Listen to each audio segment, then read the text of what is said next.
Oota, mul oleks organina. Jumal hoidku. Hei! Täna tutvustan sulle, kuidas saad hakata Tele2 Go3 teenust kasutama.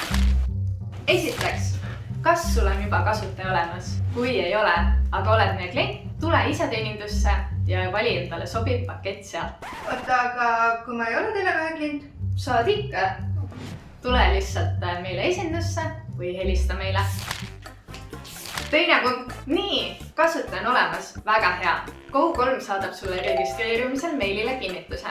Ava kirjas olev link ning seadista endale sobiv parool.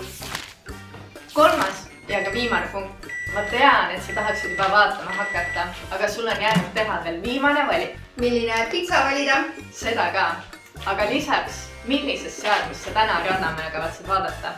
Arvutis vaatamiseks ava veebileht go3.tv ning logi sinna enda kasutajaga sisse.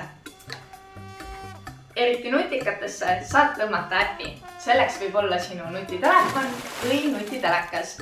Sobib nii LG, Samsungi või Android TV telekas.